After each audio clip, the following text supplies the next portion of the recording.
Hi, I'm Marissa DeVito. I'm head of music marketing and curation at Soundcloud, and I'm stoked to be on the podcast. Marissa, thanks for taking the time. We've known each other for a long time, but finally been able to narrow down our schedules amidst, parenting and a crazy pandemic. So appreciate the time. Yeah, very, very excited to be doing this. I'm glad this worked out. Yeah, absolutely. Well, before we jump into things, I like to spend a little bit of time at the top of the podcast, making sure that we're talking about topics that are very serious throughout all of culture, but especially in the music business. And that's, making sure that we keep the Black Lives Matter movement kind of top of mind. So we'd love to just kind of start there and yeah, just kind of get your take on things. Curious to know what you've been doing, since there's kind of been since the movement's been reignited over the last year, to educate yourself or donate time, money, or resources, or just any good causes or people that, because one of the things I think people miss out on is following or listening to the people that are actually doing the work day in and day out. And so that's why I like to kind of give that space to be like, hey, who are you following? What's important? What are some great resources that you've been paying attention to? Sure. So I have definitely been very, very focused on educating myself, and a lot of it through social media and following certain Instagram accounts, and listening to a lot of podcasts actually. But my focus has been on I have two kids. I have two white males, children, and making sure that they are educated on these issues and lots of social justice issues. And it's following, there's things like The Conscious Kid, there's the Dear White Parents podcast, which was frankly mind-blowing, because it's a lot of checking your own privilege and a lot of recognizing when you think that you're being helpful but you're not being helpful. Yeah. And you're not listening, frankly. And I have a child in New York City public school, so a lot of this comes up. And his school in particular has been really, really great about sending resources and telling, like, helping helping parents talk to their kids about these things. And listen, I have two boys, one's 3, one's 6. The 3-year-old, it's a little over his head, but we talk about it, and we talk what Black Lives Matter means. We have a BLM sign in our window that they colored, and we've talked about it. We watched the Derek Chauvin trial announced verdict with our 6-year-old and explained what was going on and how he did something that was not okay, and explained in 6-year-old terms exactly what happened and why. But it's hard, and it's also hard to get them to pay attention. But we talk about people being different and people being treated unfairly because they're different, and how that's not okay. And it's really interesting seeing it through a 6-year-old's eyes, because he's like, what, why, like, that's so weird. And which is great, but being like, not all people think like this, not all people grown up like this, people are different. Some people aren't as lucky as you are to have a stable, obviously didn't explain it to him like this, a stable home life or whatever, right? But yeah. That you're lucky that you have all these toys and you have lunch every day and things like that. So it's a lot of BLM stuff, but a lot of just general social justice and things. And we also really, really try to make sure in all of the media that they consume, whether it's books or TV or just out, like, life in general, has a lot of good representation, because I feel like that's a lot of where it starts, right? And reading books not only that contain people of all colors, but also women and non-traditional gender role things are very important for little boys too, right? Yeah, I mean, well said. I think it's great to hear and appreciate you sharing about that. I know it's definitely a tough topic, but I think it's important that we talk about that, amongst each other, and with this little bit of airtime that I'm taking out of Yeah. people's lives and days. I want to make sure that there's real value in it, and yeah, the nice just going back on the one of the things that you hit on, the nice white parents podcast. It was just amazing and completely eye-opening. My wife working in New York City public schools, but it's Sure. a charter school, so it's like it's a little bit different, but it's kind of the same. And what all these other people try and do, and just like you said, you think that you're helpful, but you're not really being helpful. You're out for yourself, and you don't really understand the Mm-hmm. privilege that you're bringing. And then like you're kind of in and out. Some of those parents that would go in and try and get a program because they thought it was great and it would be there, and then they didn't really give a shit about the community afterwards. I think Right.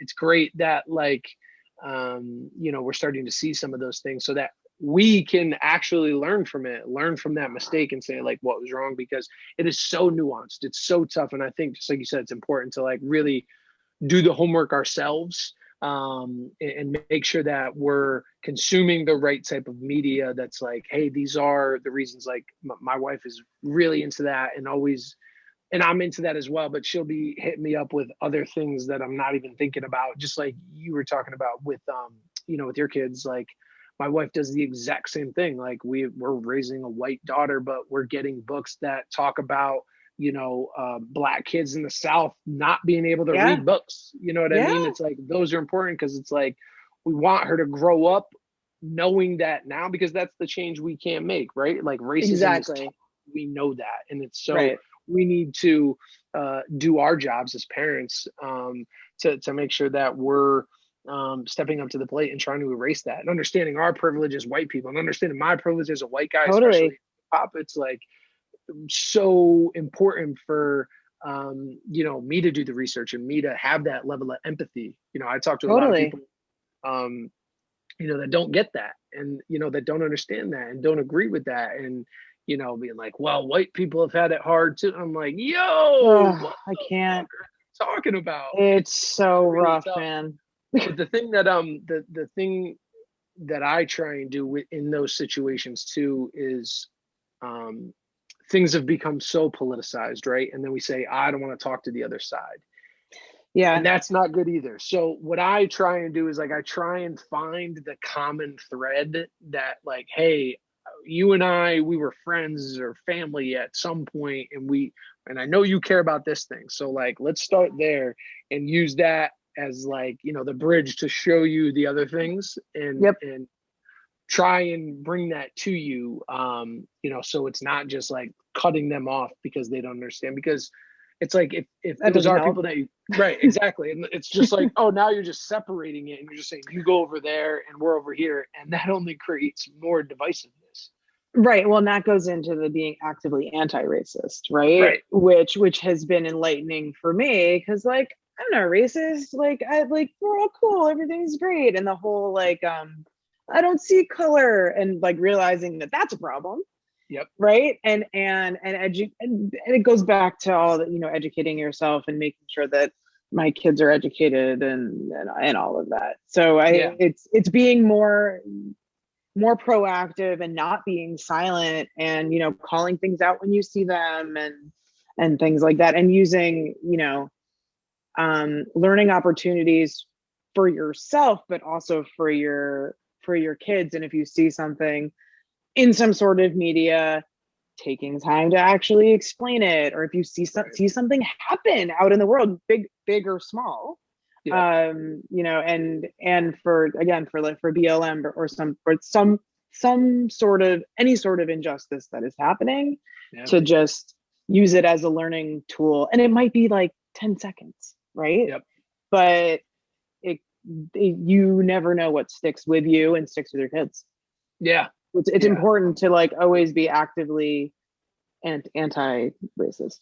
Yeah, I think that's something that probably our parents' generation didn't really have, and they didn't really know about. So it's hard for them to do that. They're just like, "Oh, I don't see Totally. color," and it's like, no, you actually don't see color because you haven't lived around anybody else that looks different from you because of racism, right? So Right. there's a Right. big reason that you haven't been around that, and that's okay to say back then, but that's also just like closeting the fact that that's a problem. And it's okay to call somebody, their ethnicity, a Black person, an Asian person, because you're saying, I see you, I understand Right. who you are, and like that's cool, like, and that's important. And it is a bit of a hurdle to get over that, but I feel like that's like step one. You got to be able to recognize someone for who they are and respect that, and have that empathy for the shit that they had to go through or their families Totally. had to go through, you know.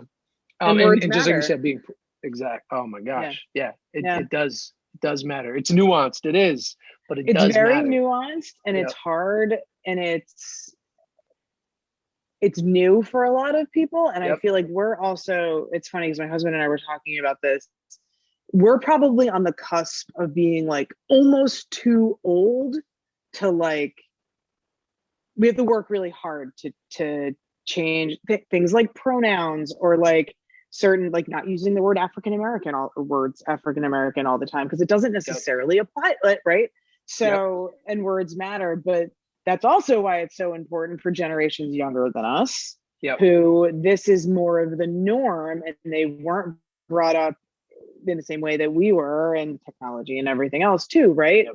That this is where you can see the change. It's definitely harder for people older than us to grasp Yep. unless they really, really want to. And it's interesting doing it with, my mom's a hippie from California, and like she thinks that she's actively anti-racist, but like, and like, sorry, mom, but like, but we definitely says certain things, and it's now I'm very conscious of being like, hey, actually, you really shouldn't say that or think like that or whatever. And it's good practice for me, to be Oh honest. yeah, And I mean, like, yeah, well said but it's about the important. practice piece. Yeah, because it is tough. It's like, how do you tell? Because especially when you're like so close with family, it's like, do I Yeah. really want to start an argument right now? Because if it's that person, then they're going to go down the rabbit hole. Because I've been there as well. And so it is about learning um,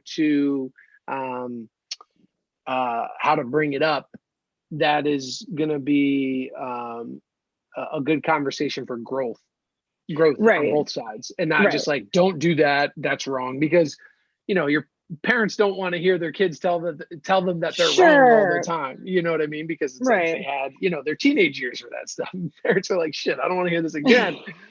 And so and now about something that actually matters. And so I think there's so much just like personal baggage that goes along with having those tough conversations, but it is great practice for people like because I go through the exact same thing, about like, well, I know you're not a Let's bad unpack that person, a little. right? It's like, we gotta talk about that, and Right. trying to do that in the right way. But just like you said, if they want to have that conversation, if they really care and they really are progressive, and they say that they care, like, but they are making those mistakes, it's like, okay, at least there's an opportunity to start that conversation and try and get them to see the things, which is extremely Right. important. Like, you need, somebody's got to meet you halfway. They got to open the door a little bit. And Totally. but the more you have those conversations, the more those doors kind of get open up, because they might be closed, and then you may have to check the back door, and maybe Well, right. that And it's good to have those like minor conversations where you're talking about like terms or words mattering, right? right. To educate yourself on the bigger things, like when you do see out in the world, or maybe with somebody some blatant racism, Right. then it's easier to be like, you know what, here's this, because I've already done all this groundwork. Right. Exactly. Well, Yeah. appreciate you taking the time to jump into that. Definitely some tough conversations, but again, appreciate it. No, I'm glad you asked. Yeah. So, want to switch gears a little bit, jump into a little bit more of your background, then we'll get into kind of the topic of the day, and what it is that you do at SoundCloud. But yeah, let's start kind of a little bit at the top. I mean, you and I have known each other for a long time, but I definitely don't know the full story. So yeah, tell us a little bit, kind of how, where you're from, how you got your start, how you got into music and rights management. Sure. So I grew up in the suburbs of New York City. I was born in New York City, but like a lot of people, my parents moved when I was 2. Yeah. And my dad was actually in the industry, which I don't know if you knew or not. No. But No. he worked at Columbia for 40 years. Oh wow, nice. That's awesome. I did not know So that. that was my entryway. And so music was always a huge, huge thing in our family. And actually, and my brother was a musician. So What'd your dad do? he did A&R for Columbia. Oh wow. So I'm sure for 40 Yeah. years, I'm sure he worked on a couple of nice Yeah, projects. he sure did. Nice. So yeah, so that was how I got started. And I I knew I wanted to be in music. I didn't know what I wanted to do. I started college as a psychology major because I thought, I was like, I wanted to do music therapy and like help people.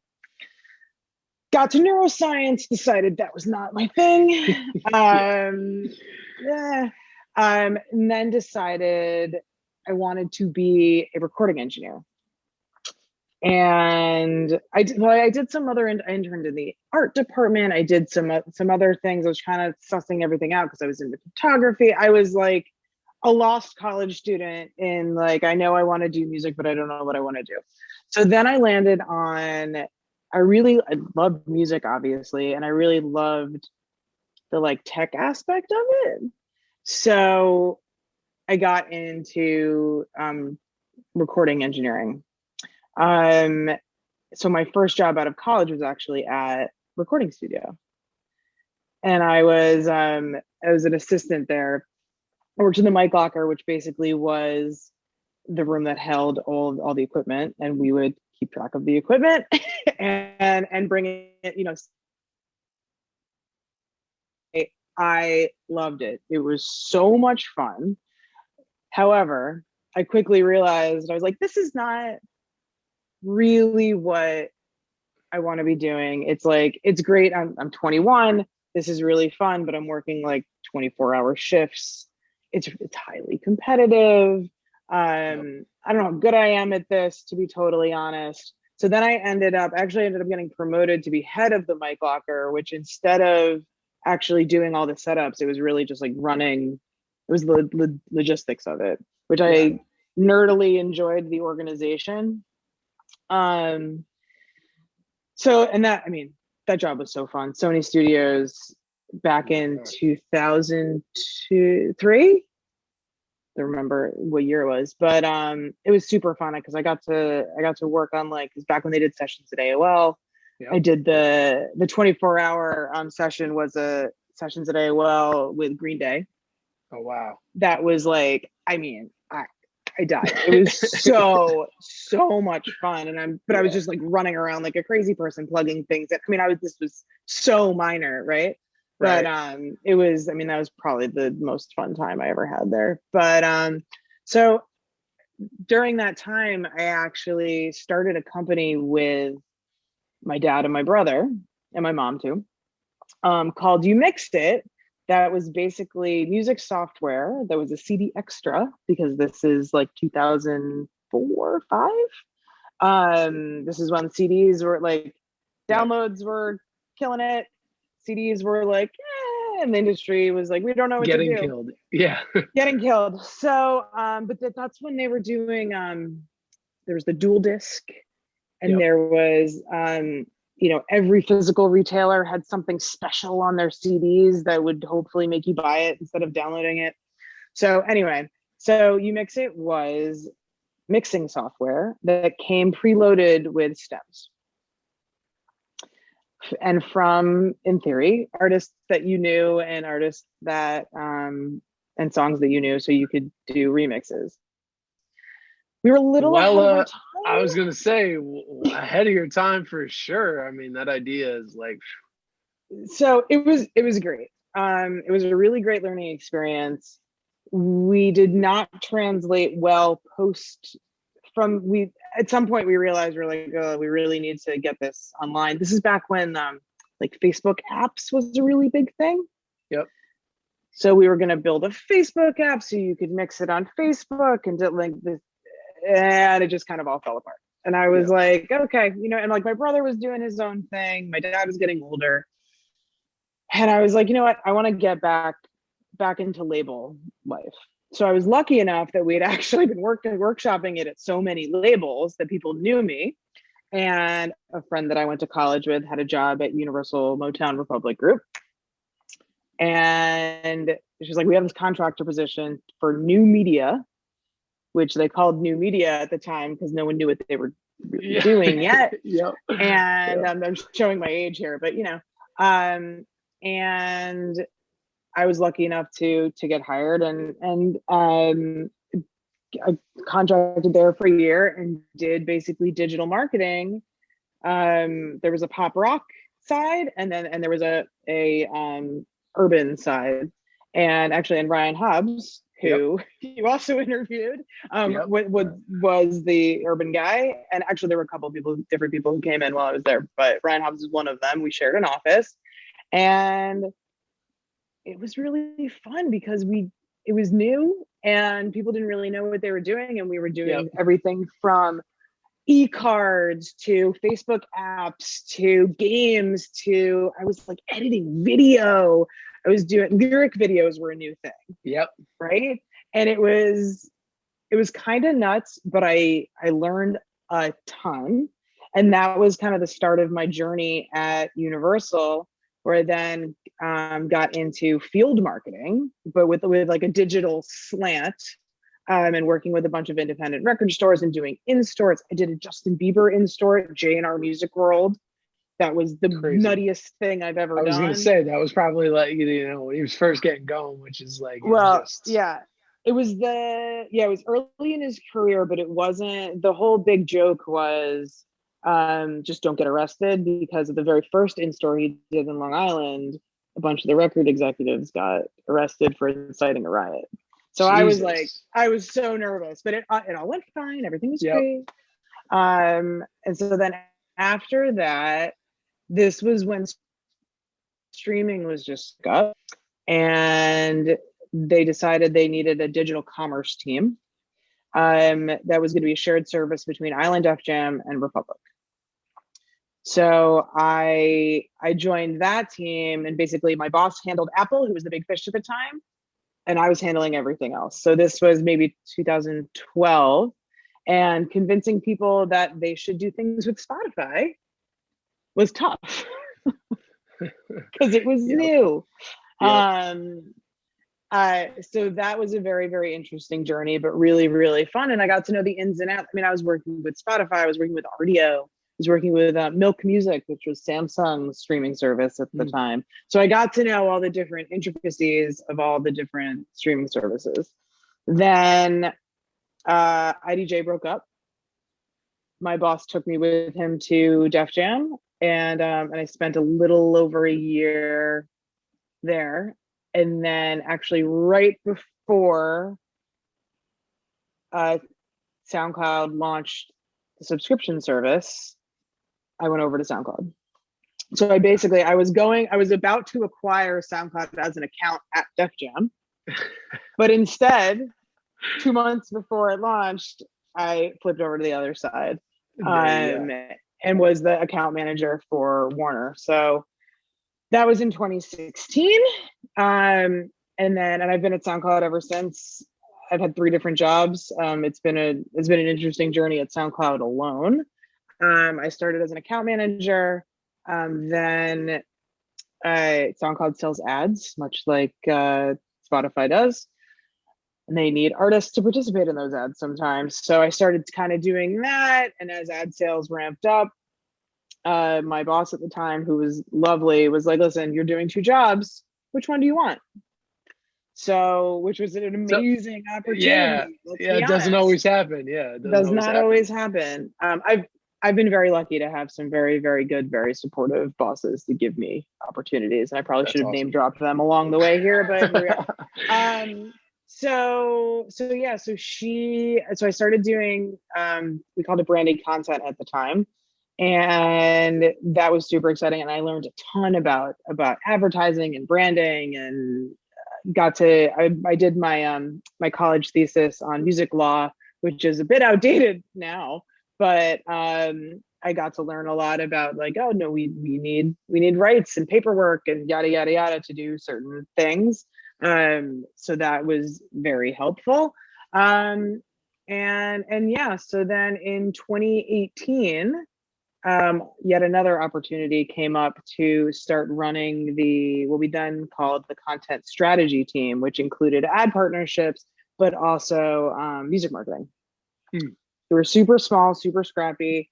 SoundCloud hadn't done much music marketing prior to that or at all. Yeah. So me and another woman basically developed a few programs and went for it. And it's evolved since then, which I guess I'm getting into the day to day now. But Yeah. All good. to be an entire team of amazing humans. I love my team. But I have a music marketing sector who does basically new release promotions and CRM, and works with the social team to promote new releases, as well as we really like to help artists DIY efforts. So artists that are doing AMAs in the waveform in the comments of SoundCloud, or running remix contests, or giving us exclusives, or doing anything special on SoundCloud, we'd love to support. Then we also have a woman who took over that ad partnerships job, but also helps place things. We recently announced there's snippets in our IG stories of music, and F8 needed a GIF or a video, right? So she coordinated all of that. So she does a lot of those things. We also have a data arm that's looking at how our marketing is performing, but also trends on SoundCloud and in the industry. And then obviously we also have Curation, who handles all the playlisting. So I'm now head of all of that, which has been, as I just word vomited all of that, it's been an amazing journey, and now I'm here. Yeah, my gosh. Like, appreciate the backstory. That's awesome. I didn't know that your dad was in there, and that's always cool when you can kind of be that next generation, and it still means that just as much to you as it did to him. I think that stuff's awesome. Like my wife Yeah. and I are like we have, we got a bunch of Google Homes throughout the house. We're like, yeah, we want music playing throughout the house, so our kids love it just as much as we do. And so that's I love that story. It's very cool. And then I Yeah. mean, everything. I think what's cool about what you do at SoundCloud is like it's kind of the culmination of everything that you've done throughout your career, right? It's Yeah. like, It's funny how it's kind of worked out like that, right? yeah, and then not only that, you were kind of able to, just like you said, you had the amazing opportunity to be able to decide which route you really wanted to take. And then, Yeah. on this new one, you're still taking all the old stuff and you're at a like that's gone through ups and downs, right? My bad. I think I lost. No, Can you cut out for a you? second, but you're here. There we go. Oh, My oh, headphones. the AirPods. Perfect timing, right? But I thought it was no, me, so it's all good. yeah, no. So I think, you know, uh, you being at a company that's kind of gone through those ups and downs, and now you're in a spot where you guys are like very uniquely suited to cater to both the artist and the consumer and the everyday music listener. I think that's a unique spot, because some of the bigger guys, in Spotify and Apple Music kind of act like they are, but you can't Mhm. upload your stuff to those platforms. Like, Right. and that, like, wow, why don't they just do that? And to be honest, I think you guys, in my opinion, I think you guys will be kind of a guinea pig for that. I think eventually people are just going to start doing that, and then there'll be some services that just do what you guys do, where you're like, hey, you can put it here, and it goes everywhere. Yeah. I think you guys really a really interesting model. So we'll dive right into kind of the day-to-day stuff. So you talked a little bit about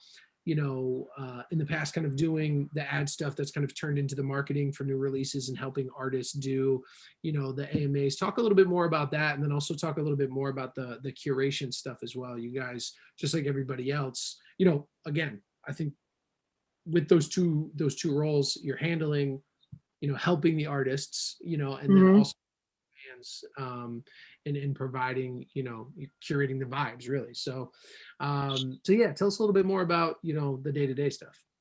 Sure. So every week we're obviously programming new releases. We do emails, we do push notifications, we're surfacing them on our curated playlists. And that's kind of the base level. But then we also have what I think is very special to SoundCloud. We do, and anybody can do this. We just, when we're notified about them and we have bandwidth, we can support them. But SoundCloud is special in a lot of ways, but it really separates us from other DSPs because we're a social network too, right? Between everything from being able to like, repost, share, and comment, which you can't do other places. You can do a little bit of it on YouTube, but it's very different. And being able to comment specifically on a timestamp, which I know YouTube actually announced that they're thinking about that, but we've been doing it for over a decade. So yeah. Step off.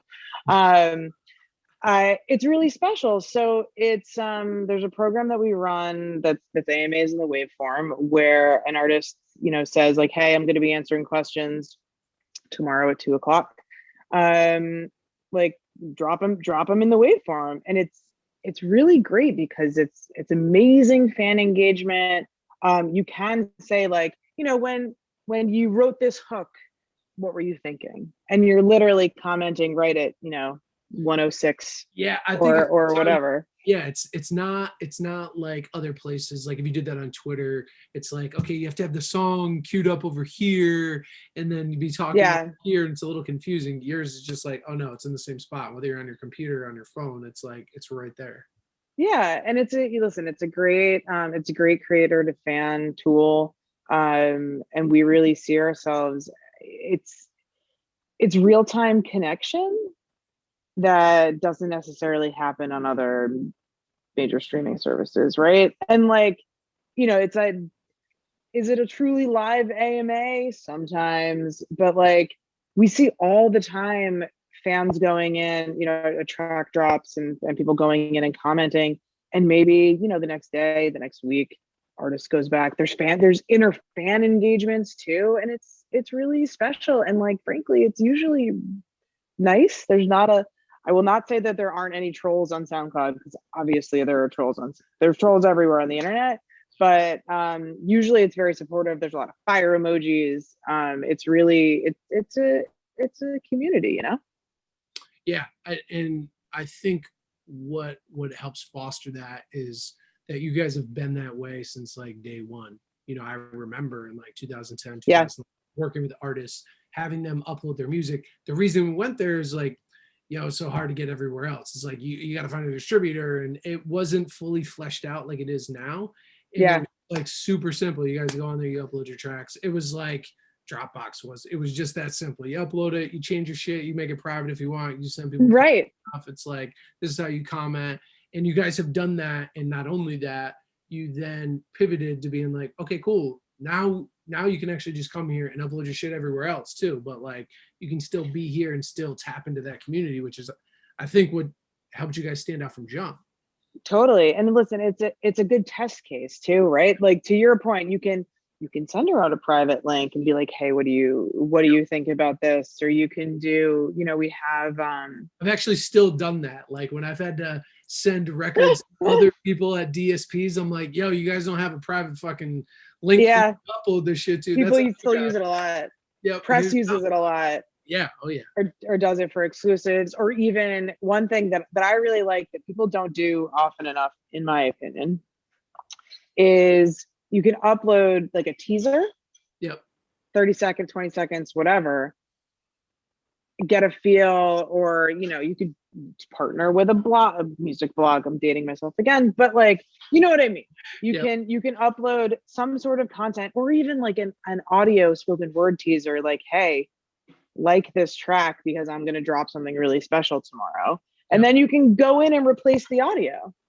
Yep. And then they like, get where else notified about all the, the capabilities you guys have are just, it's awesome. And it's still rooted in that. And that's, it's kind of like a great segue into this next question too. You guys have made a lot of changes, especially over the last year, and you've been there, like we talked about, kind of through those ups and downs where you guys were almost closed up shop, and then Chance the Rapper was going to save you guys. That was awesome.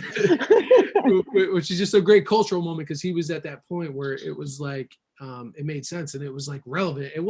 Seemed a little gimmicky from the outside that he was having that. I was like, what are you really going to do? They need money. How are you really going to bring that? But I think what he did bring. But it was genuine. Well, it was that. But what he did bring, which was important and it's helped, is he brought the awareness to the topic. Yeah. We're going to really let this shit go away.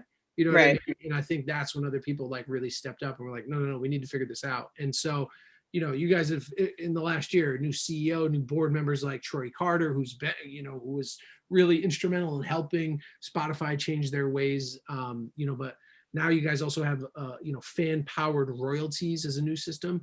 So would you mind just talking a little bit more about that and kind of how you guys stand out amongst the other DSPs? Yeah, sure.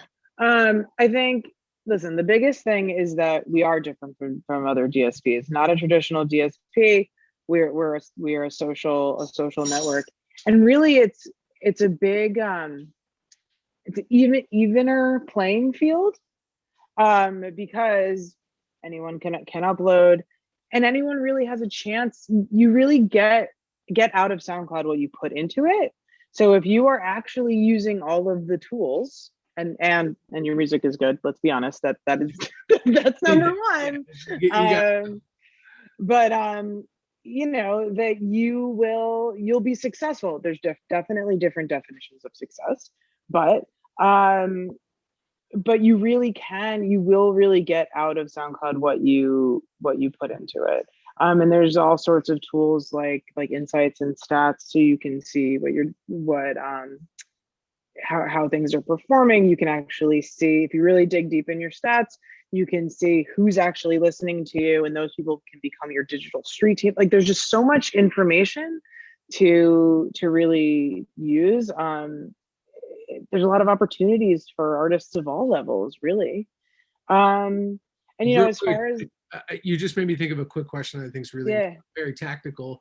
Can you, you know, when you're seeing who your fans are, again, very different from other spots because you can see who those people are, you can also reach out to them as well, right? You sure can. Which is, I think, just an amazing, valuable piece, because totally other DSPs is like, they're like, hey, great, here are all these stats, and you know, there's all these people in Chicago that are listening to your music. It's like, great, who are those fucking people so I can talk to them? And they're kind of withholding that value. Again, I think you guys are giving the artists access to that information. Yeah, it's great. I mean, one thing that we used to tout a lot,